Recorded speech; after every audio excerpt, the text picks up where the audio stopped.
What's up, guys? Welcome to VHB Engines. I was actually planning on punking out and skipping today's build video because it's fucking snowing and it's really cold and I didn't think I was going to be able to come out here and do this. I came out here to bring some parts and do some other shit, and it seems to be like the cold's not too bad, so I'm going to stay out here and do something for a while. If everything goes according to plan, this will be the last segment of this build because I'm just going to assemble the block. I'm going to put it aside for a while. February is going to be an expensive month for me, and I'm not 100% sure when I'm going to get my taxes back or how much I'm even getting at this point. That's a whole other story. Anyway, so I actually came out here. I said I have 4 videos planned. Now I'm back down to 3 because one of my videos was going to be like a do-it-yourself piston press, but that idea snapped itself in half, so that's not going to happen. It looks like I am going to have to eventually buy a press again. But anyway, for the meantime, I think we're going to get started here on this.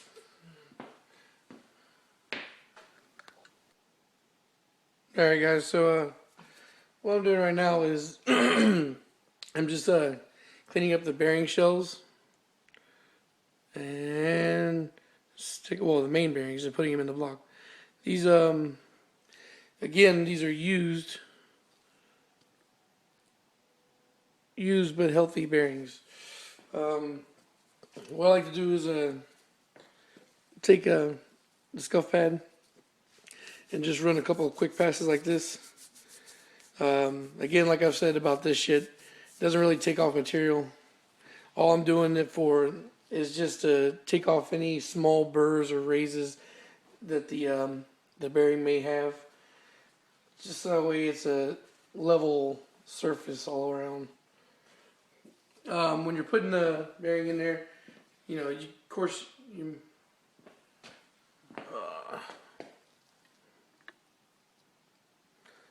shit.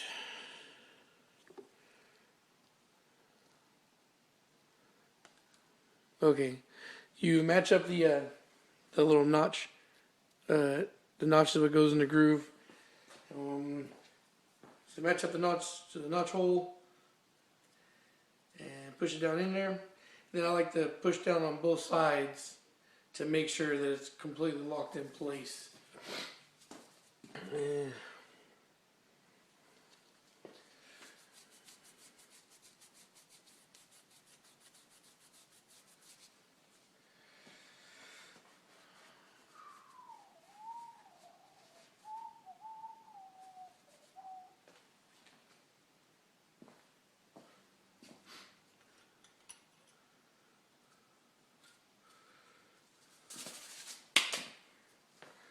Alright, all we got left now is the thresh washers. And I can drop the crank in place. Okay, yeah, so thresh washers. Like I said before on other videos, these little grooves face outwards. So they fit into their spot like this. You'll see in a second. So, got myself some assembly lube from the Auto Parts here, and it's some shit I've never used before. Really small bottle. I've had mine, like some of you guys know, I've had mine, my big tubes for the longest time, but I think when I was moving, I forgot to grab any, which is really weird. Ew, extreme pressure anti-seize assembly lube. Oh, it's weird. I'm used to seeing white assembly lube, and now this is black. This is gonna fuck with my mind for a little while. I'm not racist, I swear. I'm just used to what I'm used to. Don't judge me, guys. Impartial builder here. Okay, so try not to block the view from the camera. You just stick it in there, stick the assembly lube in the spot the thrust washer is going to sit. That's going to be your adhesive. And you take the thrust washer and slap it right there in place. And the assembly lube will hold it steady, or we'll keep it from falling out. Actually, this nose here is actually pretty cool. I'll just do a little something like that. Yeah.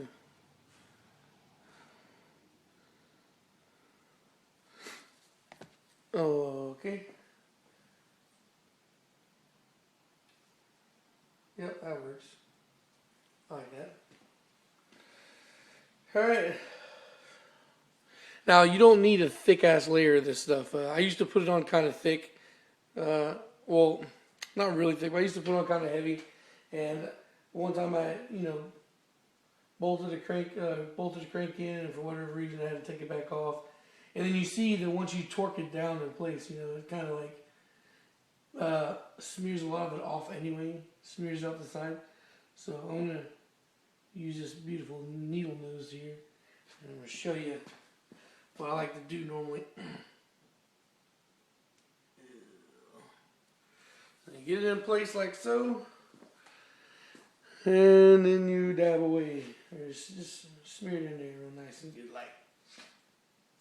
Okay, I think I used a little bit too little on this. Get a little bit more.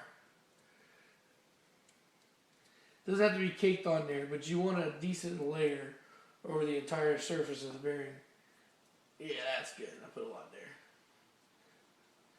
As this is gonna be what protects your shit on initial startup. Even once you put fluid in there, I mean, it's not gonna get in between the bearings and the crank until the pump starts to flow and it spins around.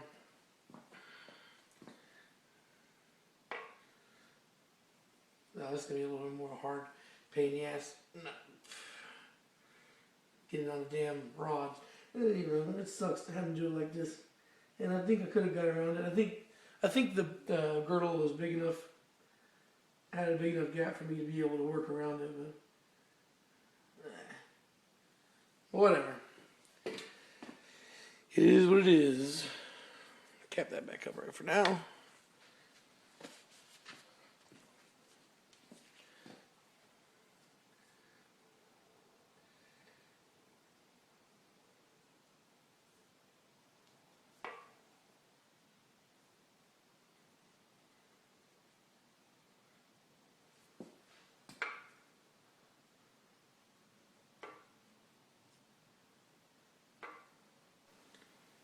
Alright, I lost you guys there for a second, but fortunately enough, you didn't miss too much. Apparently, the 8 gigs that this thing can handle is kind of maxed out between music and videos I took at the car show the other day. So I'm going to actually try and keep this brief. And I guess if it starts to fill up too fast, I'll have to take a break, go into the house, dump the videos I've already taken, and go back from there. Anyway, so this is just prepping the crank to get it to go in. Oh, also, I was using the forward-facing camera on the first bit of it, but because the camera shut off and I was talking to myself, to avoid that, I'm just gonna have to use the rear-facing camera, which I know is shittier. But anyway, okay, so I already inspected the crank before. It's clean. There's no damage to it. There's no scratches or anything. I guess, alright, yeah, let me show you that real quick.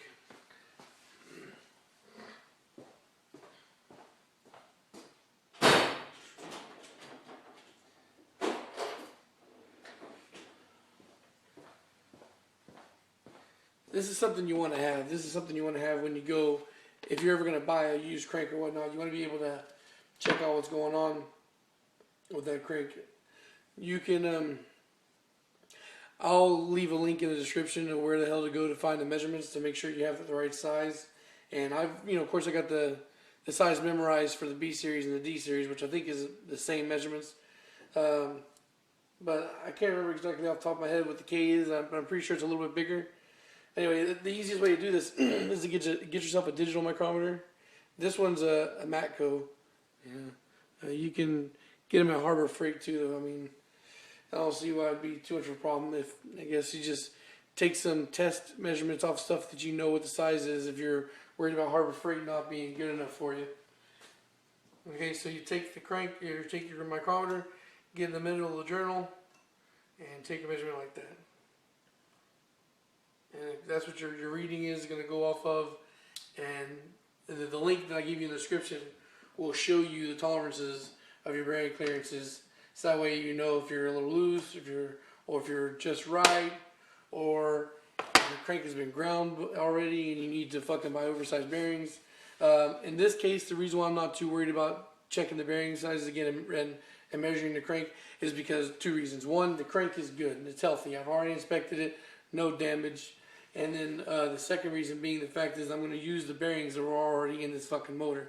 So, and because none of them were spun and this was a running engine, I know we're good to go. So there's no real need to worry about resizing, which is also the reason why I'm not really too worried about plastic gauge for this, because if this engine was at a problem already, if it was in danger of spinning, it would have done so already. Okay, so I'm just gonna go over here real quick, get any debris that might be on the journal, because it has been sitting out in the open this whole time. This whole time being like a month or so. So it's accumulated whatever dust is blowing through this motherfucker.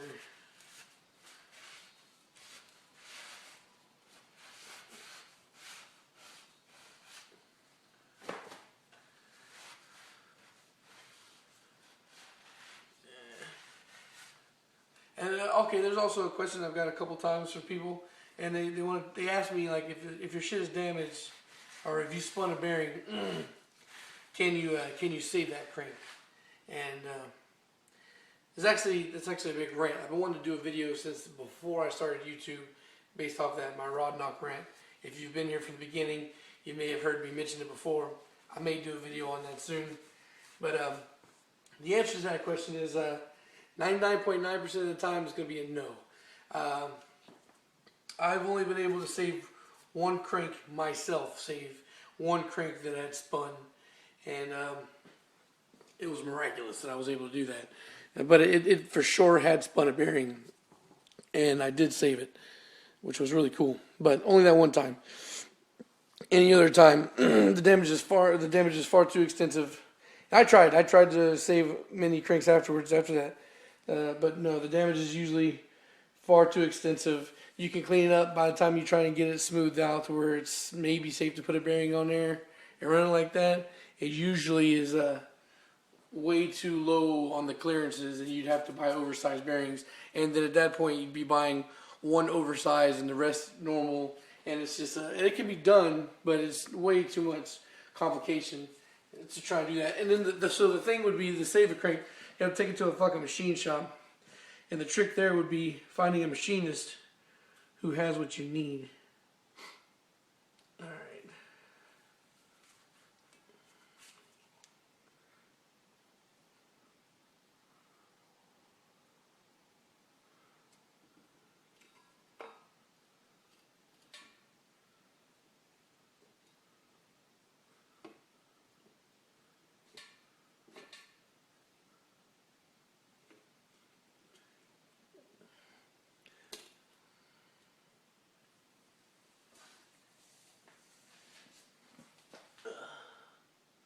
And we were good.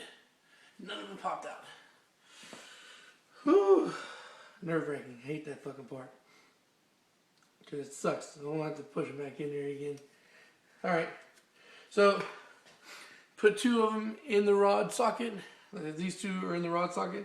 And then you just kind of pull up the rod to make it flush with the crank. And like so, for these 2 if you want. Yeah.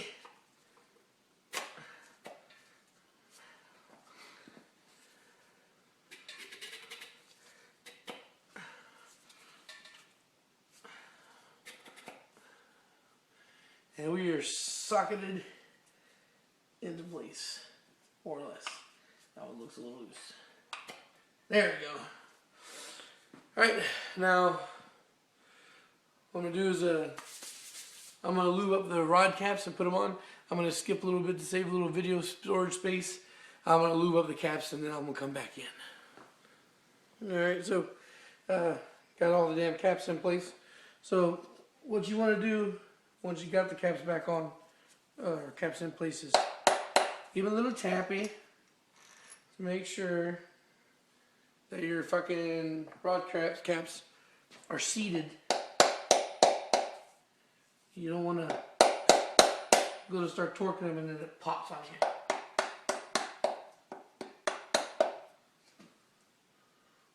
Ah, shit, looks like this one's not. There we go, that's the problem. Yeah, hold it firmly from the bottom. Really tap it in like that. Alright, looks like it's not going to be fucking perfect. But anyway, you still want to have it generally in place so that way it's not a big, doesn't stretch or anything when you start trying to torque the sumbitch later. Okay, so I got me some 10W30. 10W30. Whatever. 10W30 here. I don't use any special break-in oil because I don't really use them in a lot of places, but you know, head bolts and rod bolts and main bolts. I like to oil those before putting them in. You're supposed to, so. I know I do a lot of things I'm not supposed to, but damn it, I'm going to do that. Lube. So also, take your brush, any kind of gunk that you have built up in that bolt will come out. It's better than wiping because chances are you still got residual oil there, and wiping alone is just moving the dirt in place, moving it around instead of actually taking it off. So use the brush. Alright, so dip it in there. And you don't have to have the entire the threading covered. Because once you start to screw it in place, the oil is gonna spray. All right, guys. So I tapped out. I went and got my other camera to try and stop any fucking any more interruptions tonight. But in the meantime, anyway, I found this bolt here that was starting to cross thread. I could feel it, you know. So I went and got my thread fixer upper. Yeah. And now I'm going to clean this bolt off real quick before I proceed any further.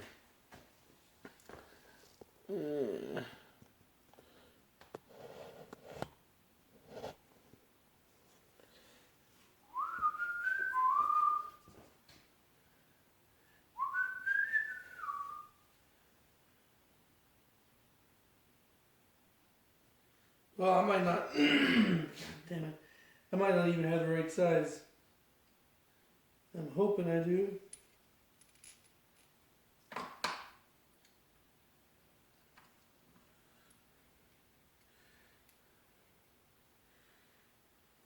Well, it seems like I don't. I mean, I have the right pitch cleaner, but I don't have the right thickness for the bolt itself.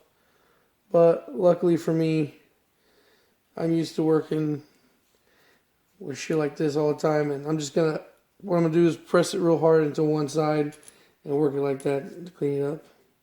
And I can tell that, yeah, it's working. So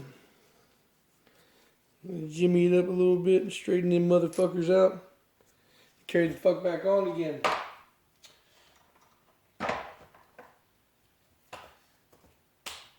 Okay. Re-oil the bolt. And hope to have an easier time this time.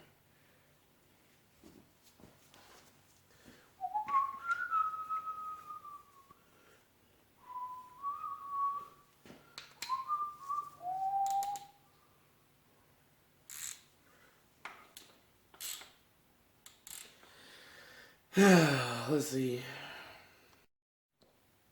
Had a little bit of a scare with this because it felt like it wasn't going to tighten up right. But it did, and I was able to torque it. Anyway, so this decay build is different from the older engines where you have to use degree turns alongside with your torquing. All right, so I'm going to show you torquing, and then I'm going to show you the other part I was talking about. No, it's okay. So the proper thing you need to remember when you're doing the torquing, you don't just ratchet it on there. You're supposed to tighten it down by hand all the way down to where it stops, or you tighten it with a ratchet to make sure that your cap is firmly in place, like both ends are touching flush. And then once you do that, you back it off a couple turns, and then do it by hand, so that way you make sure it's touching, but you don't want any preloaded tightness there. All right, so I already torqued and marked this one, so now I'm going to torque this one for you guys to see.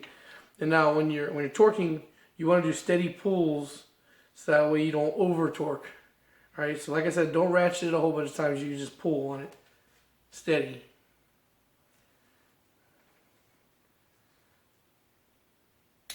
Until you hear the click.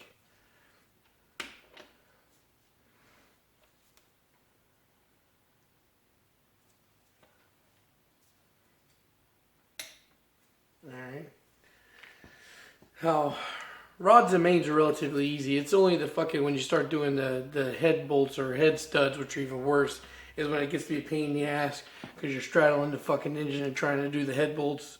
Because I don't torque the head on the engine stand, just because of the fact that, you know, I gotta deadlift this off the engine stand and put it on the floor, and it makes it that much harder if the fucking long block's complete. Now I can deadlift the long block, no problem, but when your one hand is on the engine, the other hand is trying to slide this off, and you know, trying to it just becomes a hassle. So I always dismount the block when it's complete, put it on the floor, and then do the head bolts. All right, now, so I'm gonna get my longer ratchet here.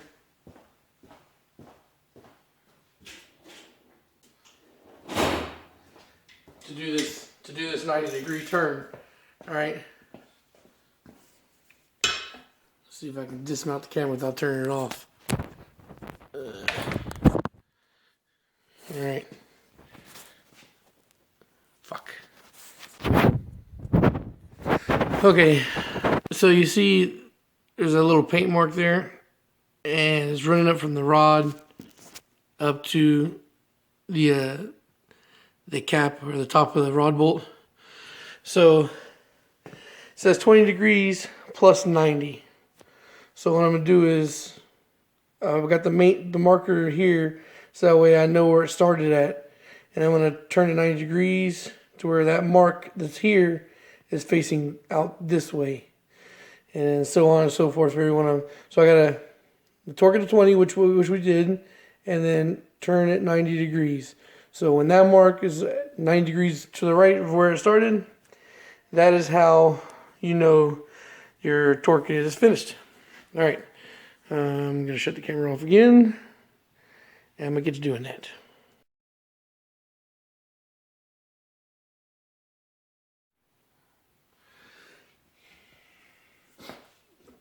All right. The reason why I wanted to get my longer one is just that way I'd have a little bit more torque on it. Make it that much easier.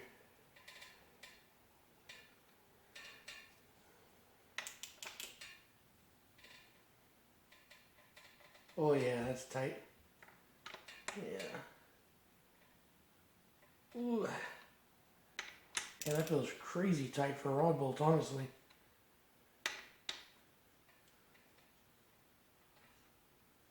Almost there.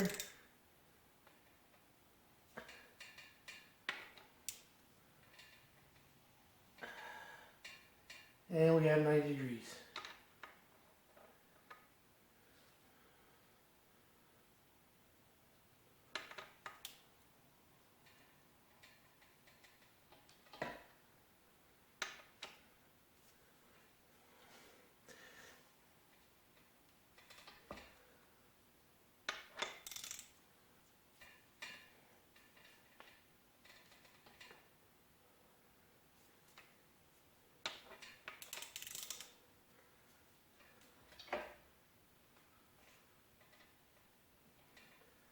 Man, that is really crazy how tight that is.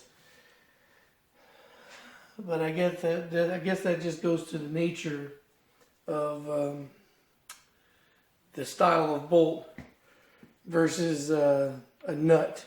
Because I know that if you use ARP rod bolts, the ARP rod bolt torque is like relatively twice that of what you would use for stock rod bolts. And I gotta mark up these and do the same.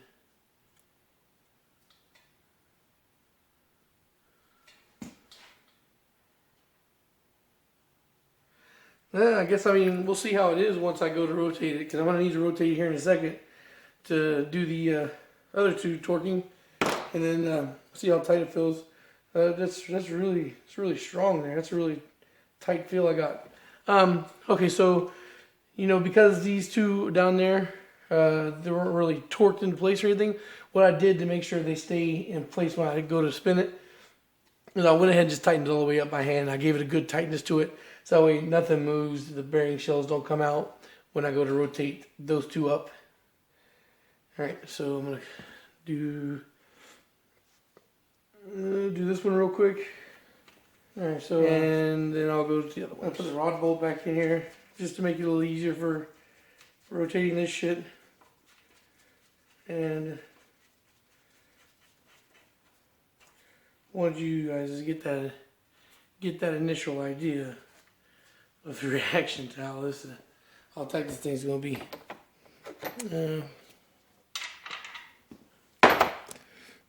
Don't remember the exact size I need here for this fucker.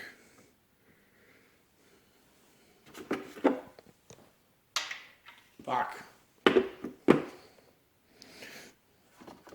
Both my fucking 19s. Both my 19s are missing.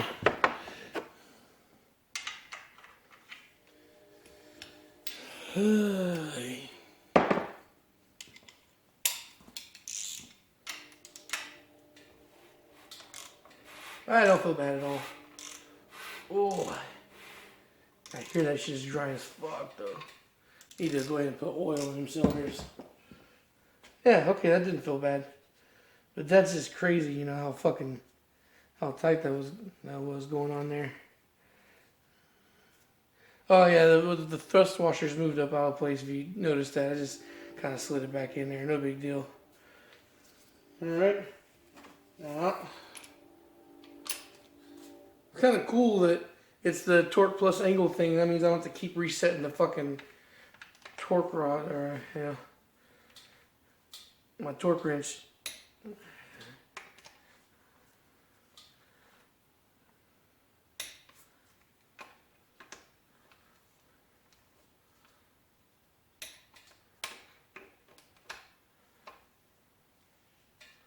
I had that one time when I was building a single cam where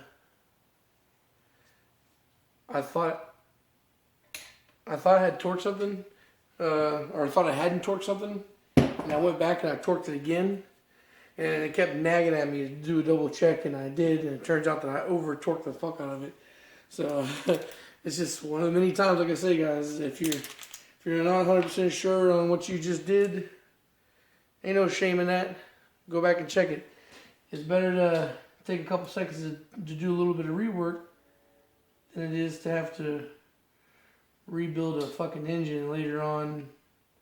Because building a bad motor is hard to come back from. You know, people tend not to forget that you can build a dozen good engines and fuck up one fucking time, and there goes your name and reputation.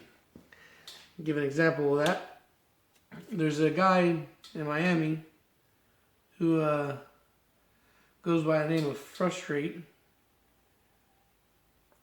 He's got a fast car, 800 horsepower or some shit like that. Always faster every time he goes out to the track. The guy, you know, he's produced some fast cars, but he kind of got a bad rap because of his shit talking. So everybody gives him hell down there. Yeah, well, all the fast guys do. Anyway, you know, this guy's fucking got like an 8-second Civic, so you think this would be somebody that you could trust to do an engine build for you. Well, I'm going to say that he done a build for somebody that I know, and it was just a stock overhaul, and right off rip, the motor was running like garbage, dog shite, and I actually got to see that motor later on. I got to see how it was running, and it was running like garbage, dog shite. Now for me, I'm mad paranoid about my work. I want my work to always be good. And every time I know that somebody's going to start up one of my engines, I feel like a dad waiting for a child to be born. I always get real nervous about it. Because that's your name, that's your reputation. And if it blows up, you know, the only thing you can pray for is that the person you built it for is going to be cool enough to not take that to the street and give you a chance to correct it, whether it be a refund or a rebuild. Now, I've always been willing to give myself a rebuild first. And then once upon a time, I did have a bad engine. The one time that I didn't, it was bad rings. The rings were bad. And I went, drove an hour, bought some new ones, had the engine rebuilt in a day. But it's one of those things that was hard for me to get over. You know, it was embarrassing. But you just got to remember that if you are doing this shit for somebody else, or, you know, you could just own up to your fucking mistakes and fix it. This guy frustrated didn't. He blamed the customer. Didn't even offer him a free rebuild, let alone a refund. This is a shame. Anyway, yeah, started to ramble there, and I fucking lost track of what I was talking about. So anyway, with this angle shit, you just want to, I marked the whole cap so I can kind of see it now where it's going. And, yeah.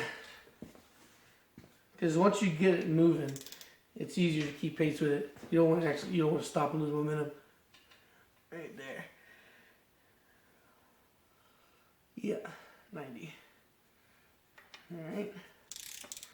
But yeah, so if you mark the whole cap, you can see what you're doing. You don't have to stop too much to check to make sure where you're at.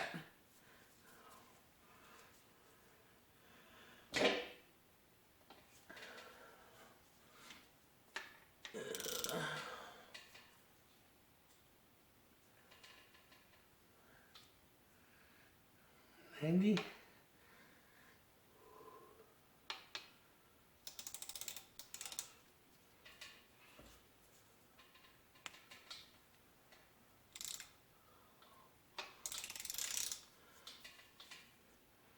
And just like when you're doing your regular torque, you want to take your time with this one too. Slow, steady pull, not jerking, anything like that. Jerking motions tend to break things. You don't want to break anything. Yeah.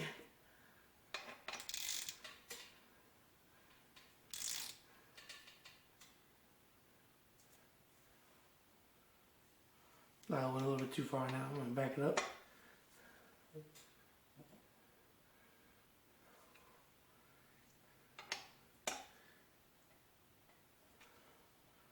Alright. Boom! 90 all the way around. Okay, so at this point, it's going to be time to put the girdle on. The girdle's mostly clean. I'm going to take the bolts out real quick, clean those up, and then we should be good to wrap this up. So the girdle's freshened up, cleanish, ready to go back in. Almost ready to go back in. I just got to put the assembly lube. Put assembly lube, and then I can drop it in. Hold on a second. I got distracted again. Yeah. So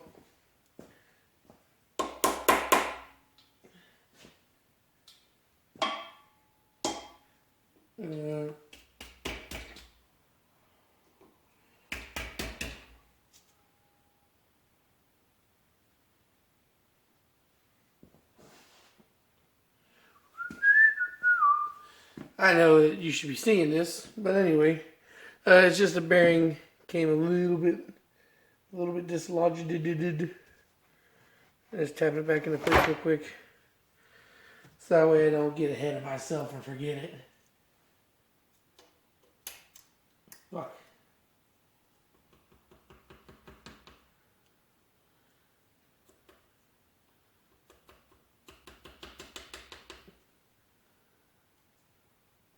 Anyway, not a big deal.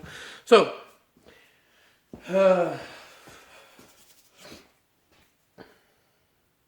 assembly juice.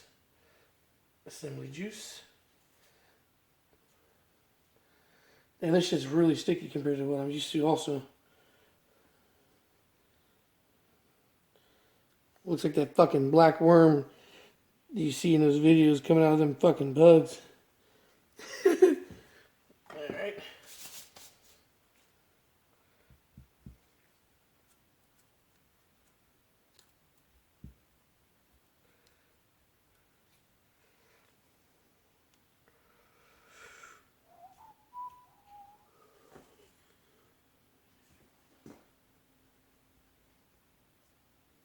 Yeah, I put on actually a good bit more than what's really needed. You should just put like a fat glob, like right in the middle, instead of doing what I did and coating the whole line, because most of that shit's just gonna get squeezed the fuck out. All right.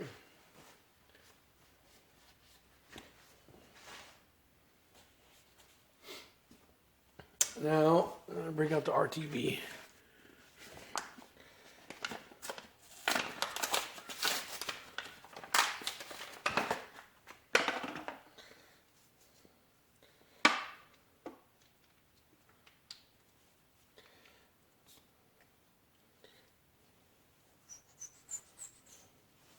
Normally, I don't use gloves for this kind of shit. If you watch the old ones, you'll see that I don't normally. But whatever. This is going to save me from getting all nastied up. Now, this is like the assembly lube. You don't necessarily need like a fuck ton. But, you know, this is going to be the only thing stopping this bottom half of this fucking engine from leaking from the girdle area. So I'm going to lay it on relatively thick to make sure we have a good fucking seal here. Actually tripped me out that there's no real gasket for this part. But no, I double checked and I made sure, and I looked at the other K20a3 that it's not taken apart, not been fucked with. Plus, you know, I did disassemble this block and there was no gasket here. But like, and also when I was taking it apart, I did notice that somebody had been fucking with it. So I wanted to make 100% sure that there was no gasket here and that they just didn't put one back. And it looks like it is just all liquid gasket maker on this part of the block.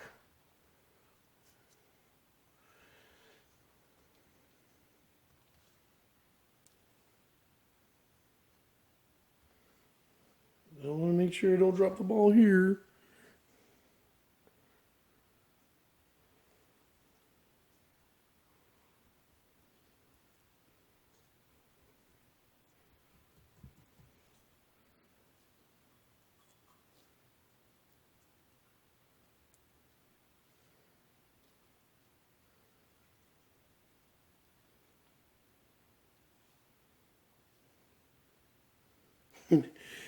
This is just another one of those examples. The reason why I don't usually film every single little thing I do. It's just because of the fact that you'll run into long stretches of time like this where it's nothing.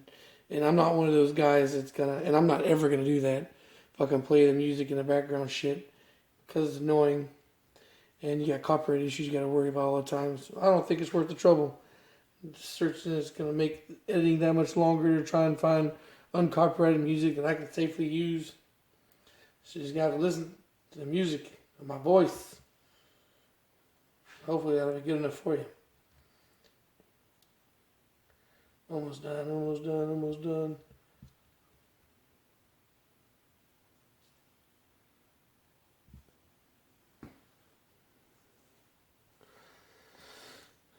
Alright.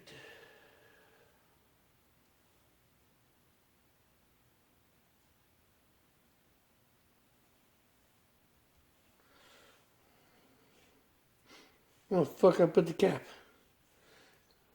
Jesus.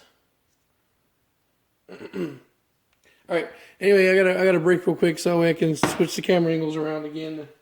And then we can get the torquing this thing on and call it in a night. Alrighty, guys? Alrighty.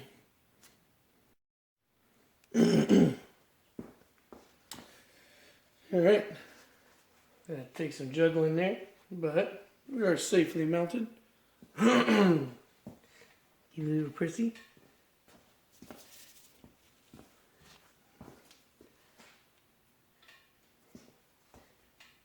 Press, press, press, press, press.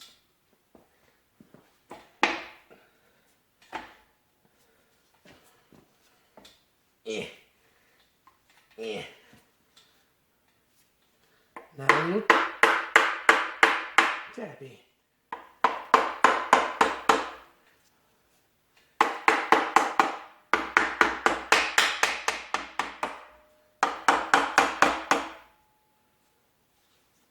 Tap, press, tap, press.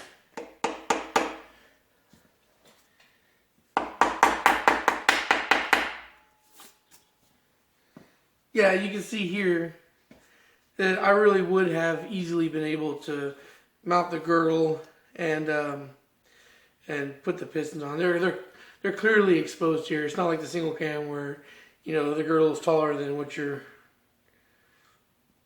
Anyway, it's just, I could have done it. The next K20a3 I'm gonna rebuild. I'm gonna rebuild with forged internals for boost, and I'll just keep that as a mental note for when I do that. Anyway, it doesn't hurt anything. It just makes things a little bit more difficult for myself, which is not a big deal. All right, so all these bolts and shit that go along the side of the girdle are all jacked up from the old RTV that was there. So because, well, here, just again, one time real quick, show you take the fucking bolt, take your little brush, you clean all the gunk off. Yeah, that's really fucking grody. I want to buy one of those wire wheels, but you know, one thing at a time. Wife still ain't working yet. Supposedly starting to work next week or on Wednesday or some shit. Hopefully that does still happen. Anyway, if you had a wire wheel, you just for like fucking 10 seconds and all this shit comes off, especially this because it's just rubber anyway, gasket maker. So clean your bolts off, dunk them in the oil, put it in place, torque it down, and I'll be right back.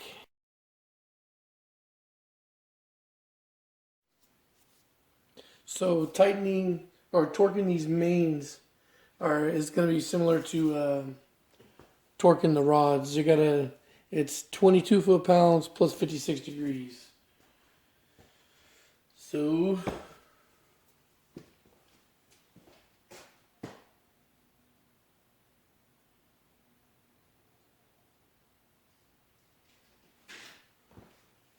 first here, gotta find which fucking socket fits in the damn thing.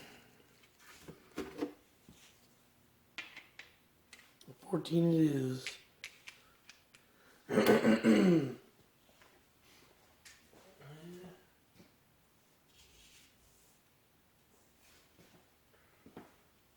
Now, I've never really tightened mains in any kind of sequence. I've never seen anything for B or D series call for any sequencing torquing, so that's why I never have. But for this, it is calling for a torque sequence, so it is going to be as follows.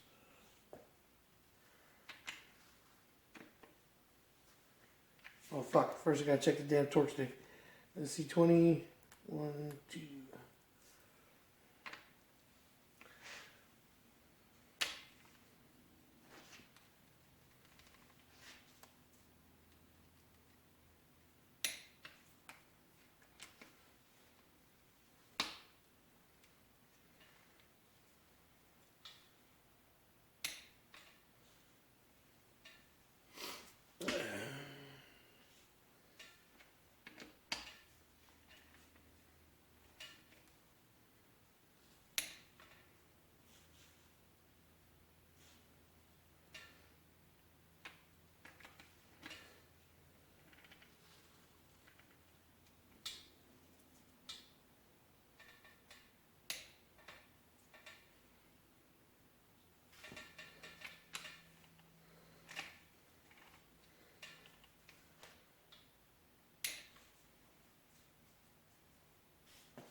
Seems to be somewhat similar as the torque in the head, or just about, if it's not the same. I don't know, maybe I'm overthinking it.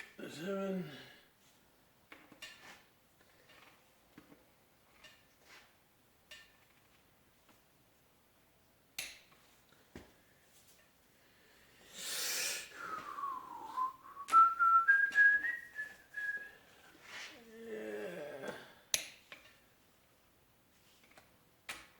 Similar, but not the same. I don't think it's the same at all. It's a little bit different.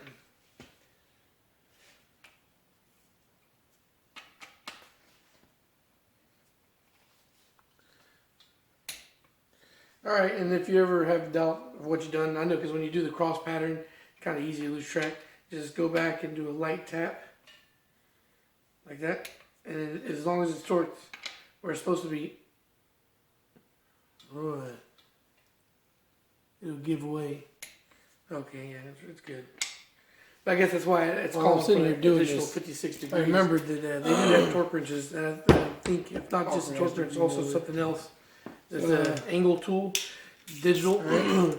So that way when you're doing shit like this, take a second here, give it a lapse time break, mark them up, and then get ready to do the last bit. This time what I did to help speed this along was I marked the block where I want it to be at, because 56 degrees isn't a straight up, easy to remember angle. Well, it's easy to remember. It's a V shape. But I just went ahead and put the marking where I wanted to land at to make this hopefully a little quicker. Ah, shit. And I guess I need to go back over that sequence again. Okay.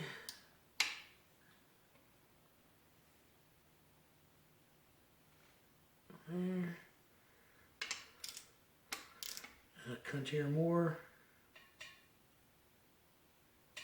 Alright. That's why it's super important to land, or it saves you some time to land exactly where you want the second time. So that way you don't have to be delicate, try and go back over to get what you really want.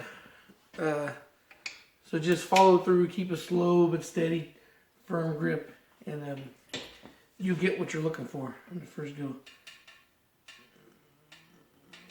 There you go.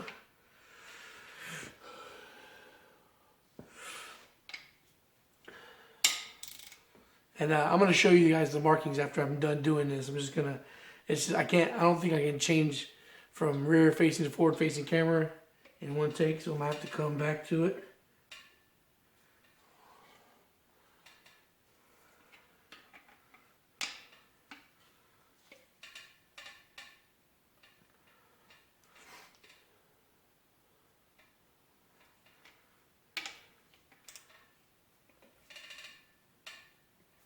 Oh, fuck.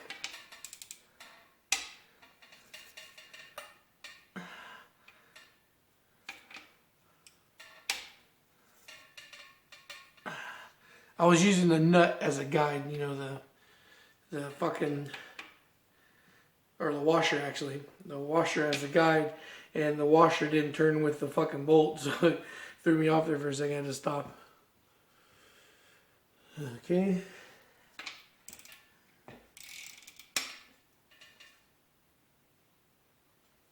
Same there.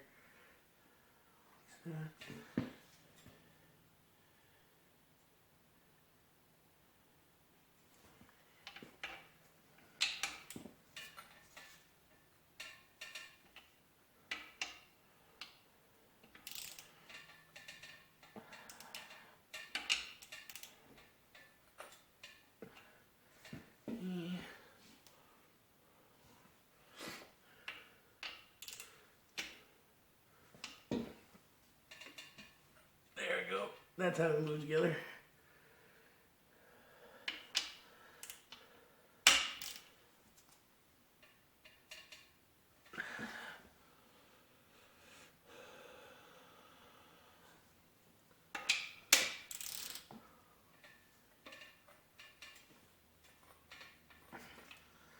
I guess plus the good thing about marking it up like this is that they're all turned in the right place, so you know which ones you've done and which you haven't. So there's no mistake in it. No worry about double checking, going back again.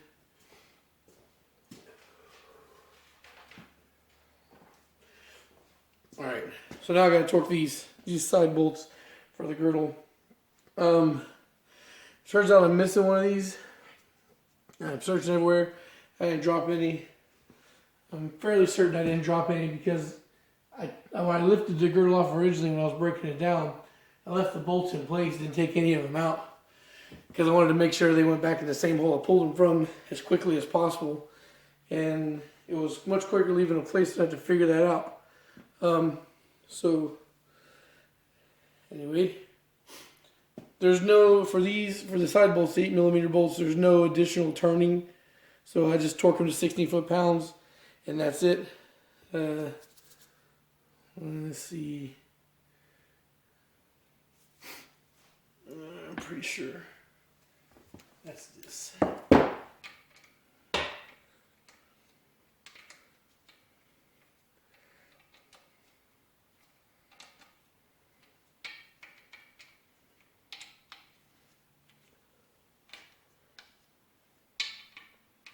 want to make sure they're all hand tight before I start, just to make things go a little quicker here. Alright. 16.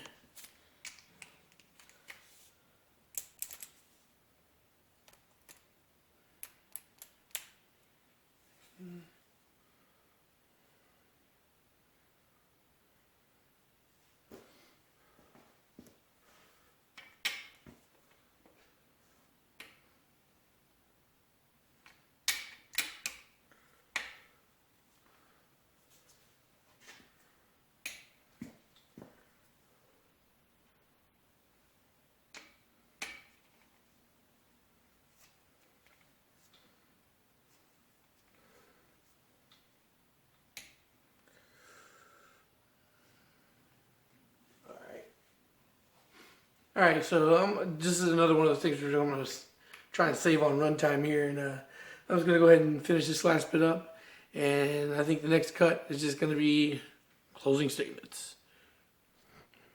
Said I was going to wrap up the night, but I kind of forgot that I got to put the girdle on first, and then the girdle is going to block your view. So anyway, see the gold mark there? How I did that?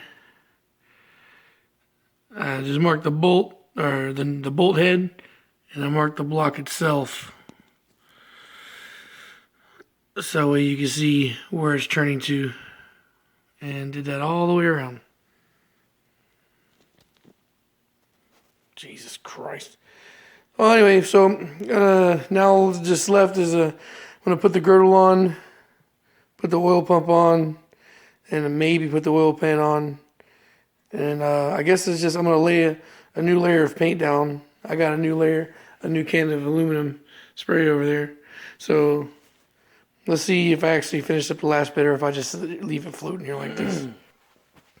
Alright, so girdle's on, oil pump's on, oil pan's on.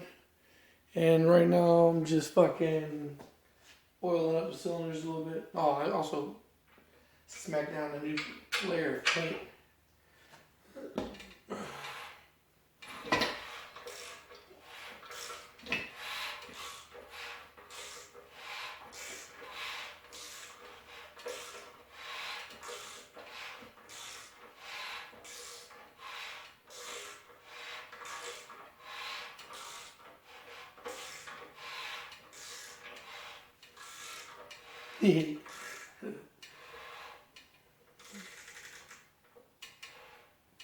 Yep. So there's that. Alright, I'm gonna flip the camera around real quick.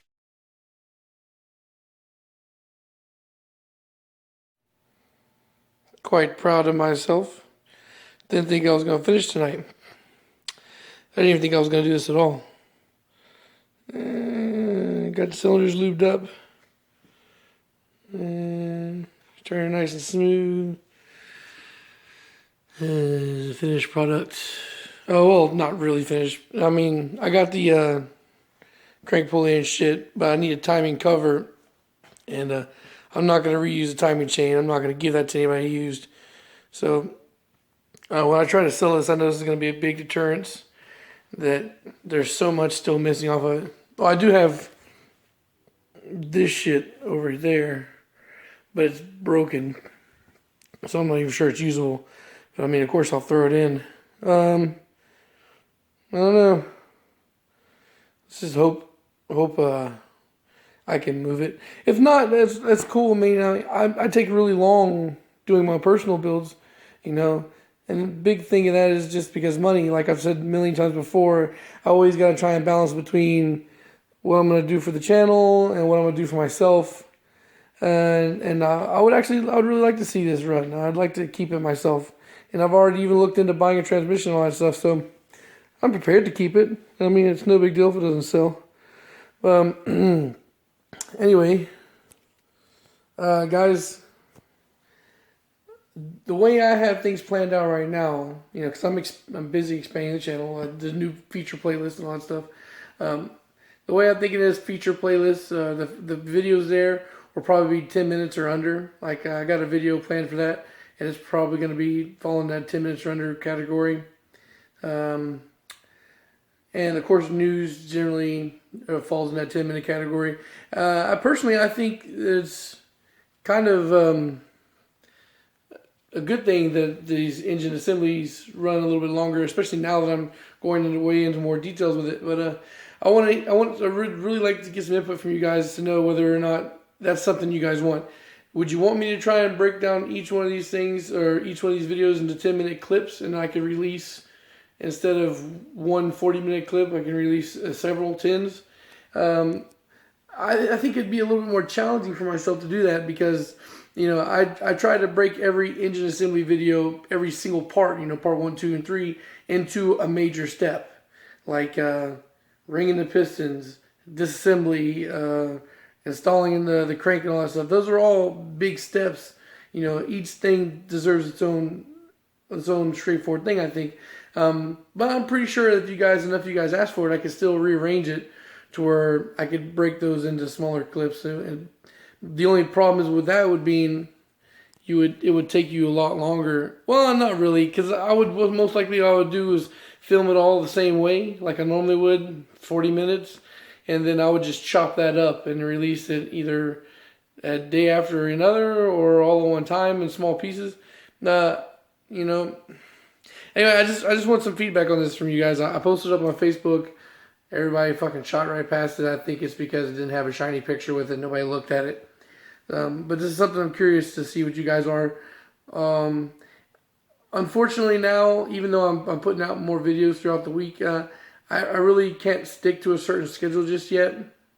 And I would like to in the future. I am working hard on that. I'm working hard on making a schedule, a timeline. I'm going to get a calendar so that way I can mark them up.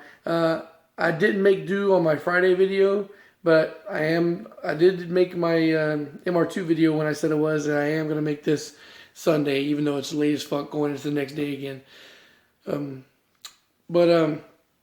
Yeah, any input from you guys? I know the camera is a big thing. I think I might get an iPhone 5 or a 6 to make up for the camera shit, just because, guys, I don't think income tax is going to be that big for me this year. And I gotta go within a $200-some budget. I've looked at Craigslist locally. All the cameras I see, which aren't very many, are shit. They're garbage, like this phone is. So it looks like getting another smartphone is the only thing I'm gonna be able to fall in my $200 price range. But who knows? You know, maybe when the wife starts working next week, things will change up, and I can eventually get another camera later on down the line this year. But I think the 5 or 6 will. I've watched a lot of videos from those, and it looks like there's something that are doable. All right, guys. I'm gonna try and switch things up here a little bit. Instead of leaving my most recent video on the side here with my engine assembly video, I think what I'm gonna do is I'm gonna leave the engine assembly video, and the feature playlist is also gonna be there. Go watch that, guys, if you haven't already. I think the majority of you guys already have. If you haven't already, subscribe for more content. Always more coming. Always got more things planned. And thanks, guys, for watching. Peace.